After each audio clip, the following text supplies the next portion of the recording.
ناظرین، فلسطین اور اسرائیل کی جنگ میں اب تک کی سب سے بڑی خبر سامنے آئی ہے کہ امریکی محکمہ دفاع کے ایک سینئر ملٹری عہدیدار نے غزہ جنگ کی وجہ سے اپنے عہدے سے استعفیٰ دے دیا ہے۔ یہ اب تک کی سب سے بڑی خبر اس لیے ہے کہ امریکہ کی طرف سے اس طرح کا استعفیٰ آنے کا مطلب ہے کہ امریکہ اب اسرائیل کو آنکھیں دکھا رہا ہے۔ اگر یہ محض ایک خاموش استعفیٰ ہوتا تو پھر بھی اسرائیل کے لیے خطرے کی بات نہیں تھی، لیکن یہ استعفے کے ساتھ ساتھ اسرائیل کے خلاف ایک مکمل چارج شیٹ ہے۔ دوستو، گزشتہ برس 7 اکتوبر سے غزہ میں جاری جنگ کی وجہ سے احتجاجاً امریکی وزارت خارجہ کے عہدیداروں نے استعفے دیے ہیں، مگر کسی ملٹری انٹیلیجنس افسر کا یہ اپنی نوعیت کا پہلا استعفیٰ ہے۔ سوشل میڈیا سائٹ لنکڈ پر پوسٹ کردہ ایک بیان میں فوجی انٹیلیجنس افسر ہیریسن من نے کہا کہ انہوں نے گزشتہ نومبر میں اپنے عہدے سے استعفیٰ دینے کا فیصلہ کیا تھا۔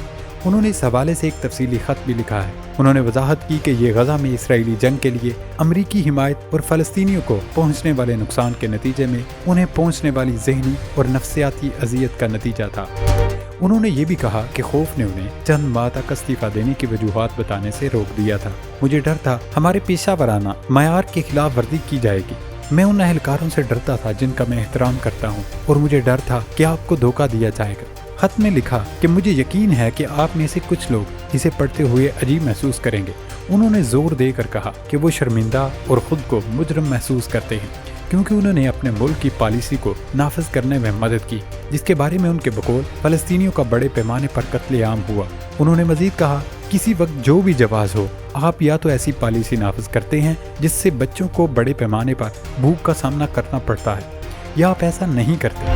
دوستو، دوسری جانب ملٹری انٹیلیجنس ایجنسی کے ایک اہلکار نے رائٹر کے سوال کے جواب میں فوجی عہدیدار ہیریسن مین کے استعفے کی تصدیق کی، تاہم انہوں نے تفصیلات میں جانے کے بغیر نشاندہی کی کہ ایجنسی میں ملازمین کا استعفیٰ ایک معمول کا معاملہ ہے۔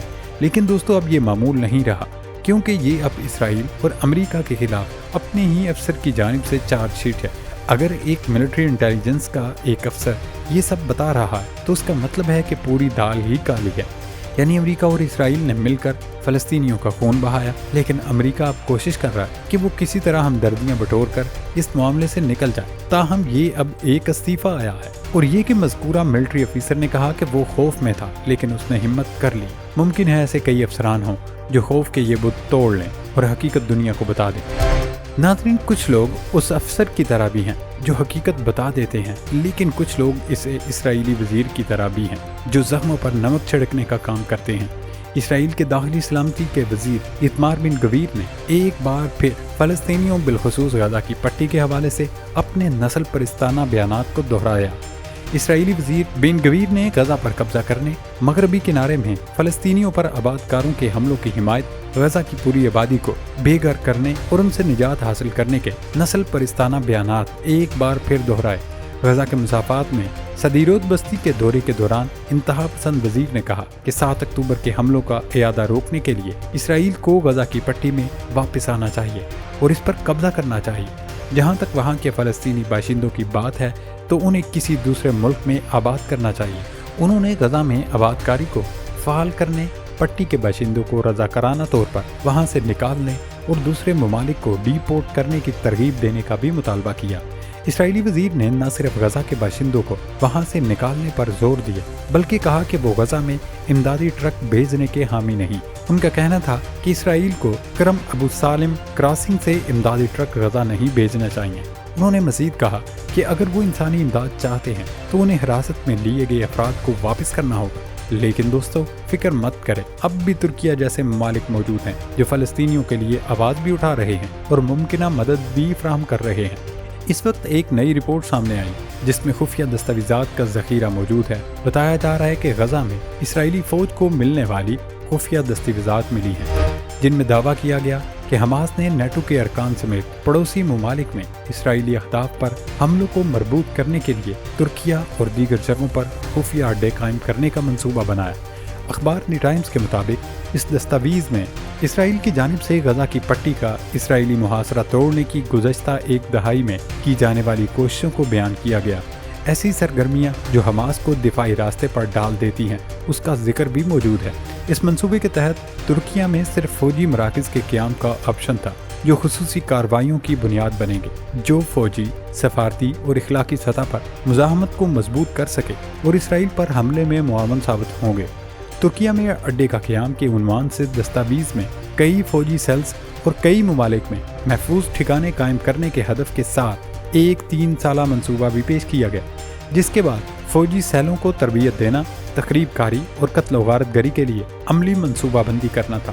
اس طرح ایک فہرست تیار کی گئی ہے جس کے مطابق موساد کے افسران اور کمانڈر اور بااثر اسرائیلی شہریوں کو مسلم ممالک کی مدد سے قتل کیا جائے گا تاکہ اسرائیل کو شکست دی جا سکے۔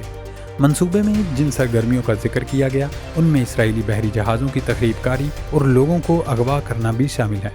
دوستو، اس نئی رپورٹ کے سامنے آتے ہی یہ اب نہایت اہم ہو گیا کہ ترکیہ کسی صورت میں حماس کی مدد کرے گا اور مستقبل میں کیا ہوگا، کیونکہ ترک صدر رجب طیب ایردوان گزشتہ دنوں ایک بیان میں کہا تھا کہ حماس کے 1000 سے زائد ارکان اس وقت ان کے ملک کے ہسپتالوں میں زیر علاج ہیں، اور انہوں نے باقاعدہ کہا کہ وہ حماس کو ایک دہشت گرد تنظیم نہیں مانتے۔ یہ خبریں بھی سامنے آ رہی ہیں کہ غزہ اور رفح میں حالات خراب ہونے کی وجہ سے حماس کی قیادت ترکیہ منتقل ہو گئی، جس کے بعد تمام کارروائیاں وہاں سے آپریٹ کی جا رہی ہیں۔ ناظرین، اس منصوبے اور حماس کی قیادت کا ترکیہ میں موجود ہونے سے معلوم ہوتا ہے کہ ترکیہ اسرائیل کے ساتھ ڈبل گیم کھیل رہا ہے، جہاں وہ اسرائیل کے ساتھ ٹریڈ کر کے انہیں بھی مطمئن کر رہا ہے اور یہاں حماس کی بھی معاونت کر رہا ہے۔ اسی طرح ایک بڑی پیش رفت ترکیہ کی جانب سے یہ بھی ہوئی کہ بین الاقوامی عدالت انصاف میں اسرائیل کے خلاف نسل کشی کے مقدمے میں مداخلت کے بارے میں ترکیہ کا سرکاری ڈیکلیریشن پیش کیا جا رہا ہے۔ ترکیہ نے یہ فیصلہ اسرائیل کے خلاف جنوبی افریقہ کی پہلے سے دائر کی گئی درخواست کے ساتھ ایک فریق کے طور پر شامل ہونے کی خاطر کیا ہے، یعنی اب ترکیہ براہ راست اسرائیل کے خلاف فریق بنے گا جو کئی سوالوں کے جواب دے رہا ہے۔